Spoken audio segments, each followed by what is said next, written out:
happens. Now, he had to go through Samaria.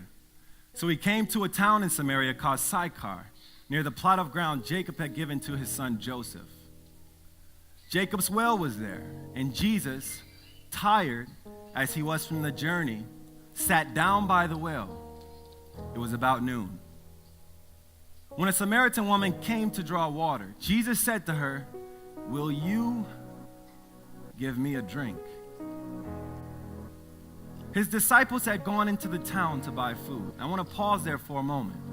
But I used to always skim over this one little, it almost seems to be an aside or a footnote in this story of Jesus at the well. And I stopped here and I said, okay, why is this little piece here? So they're in the town, and we know that Jesus and his relationship with his disciples was a very peculiar relationship. You see, Jesus only knew his disciples for a certain period of time, but in the short time that he knew them and he walked with them, Jesus was always teaching his disciples. Always teaching his disciples. Jesus, teach us how to pray. This is how you'll pray. Our Father, which art in heaven. Jesus, why couldn't we drive this demon out? Well, these demons get driven out by prayer and fasting. Okay? Up. Come out on the water. Come on the water, Peter. Come on, let's walk. Come on, do this. We can do this. I can't do it. And he falls. Right? You have little faith. You got to build your faith. So he's always teaching the disciples something. But in this passage, he said his disciples had gone into the town to buy food. So everything that happens from here until about verse 28, they're not around. So Ed spoke to me and said, this is not a teaching moment. This is a moment addressing the heart. Christ is about to bring the kingdom of God to a person. So the Samaritan woman said to him, "You are a Jew, and I am a Samaritan woman. How can you ask me for a drink?" For Jews do not associate with Samaritans. Jesus answered her, "If you knew the gift of God and who it is that asks you for a drink, you would have asked him and he would have given you living water." "Sir," the woman said, "you have nothing to draw with, and the well is very deep. Where can you get this living water?" It's almost as if she's mocking him. It's almost as if she's being facetious and saying, listen, where are you going to get this water? And after all, are you greater than our father Jacob, who gave us this well and drank from it himself, as did his sons and his livestock? Are you better than him? Jesus answered, "Listen, woman, everyone who drinks from this well is going to be thirsty again." And if I could take some creative license here and paraphrase, everyone, including Jacob and his sons, who drank from this well, were thirsty again.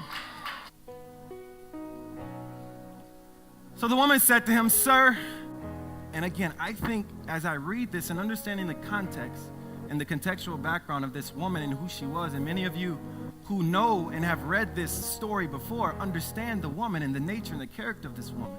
She's starting to be a little bit more, she's trying to agitate Christ, right? And she says, "Sir, okay, give me this water so that I won't get thirsty and have to keep coming here to draw water."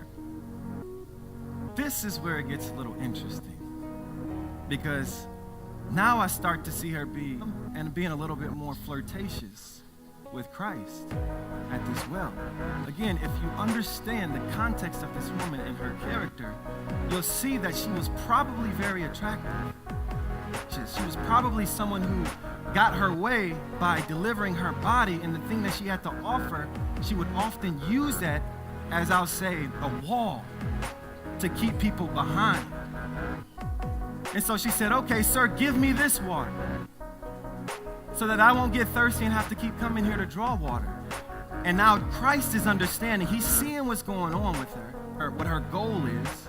And he says, "You know what? Okay, woman, I see where this is going. Go get your husband. Go get him. Because you're trying to get a little bit too flirtatious. Go get your husband, okay?" "Jesus, don't worry. I don't have a husband." "Don't worry. I don't have a husband. It's not something you got to worry about." And so he responds to her. He says, "You are right when you say you don't have a husband. The fact is you've had 5 husbands. And the man that you're with now is not your husband. what you have just said is quite true.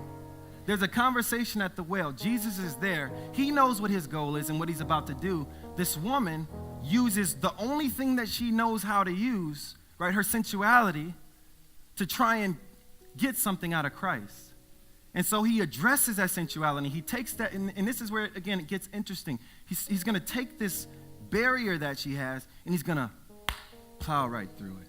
And she says, "Sir," the woman said, "I can see that you're a prophet." So she knows her scriptures, right? Our ancestors worshiped on this mountain. Now she's starting to give God a Bible lesson, right? That's what's happening here. She says, "I can see you're a prophet. Our ancestors worshipped on this mountain, but you Jews claim that the place where we must worship is in Jerusalem." "Woman," Jesus replied, "now her wall is down. What she was trying to use is completely lowered. And now Christ is going to inject the kingdom. He's going to take a double shot of the kingdom and inject it into her heart and into her life. Believe me, a time is coming when you will worship the Father neither on this mountain nor in Jerusalem." He says, "You Samaritans worship what you do not know. We worship what we do know. For salvation is from the Jews, yet a time is coming and has now come when true worshipers will worship the Father in spirit and in truth. For they are the kind of worshiper that the Father seeks. God is spirit, and his worshipers must worship him in spirit and in truth." He's starting to connect the dots, and so is she. She's like, uh-oh, I know my scriptures, and I know that the Messiah called Christ is supposed to be coming soon. I know he's coming. I know my scriptures. I don't know what the history of this woman looks like. I don't know. But she knows her scriptures. She's saying, hey, since I was a little girl, they've taught me that the Messiah is going to come. And when he comes, he's going to explain everything to us.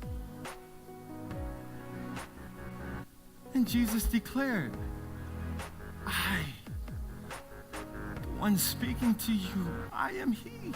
I am the Messiah." And just then, the disciples returned, and we're surprised to find him talking to a woman. Remember the context I gave you before. The manner in which this woman was operating would assume, one could assume, that she was a little bit more on the flirtatious side, right? And so they're surprised. They're like, they come back from their journey, and they're like, what's going on? But they don't dare ask him. They're not going to ask Christ, what are you doing? Or why are you talking to her? What do you want? And guess what she does? She leaves her water jar. She goes back into the town, and she says, "Come, see a man who taught me everything that I ever did. Could he be the Messiah?"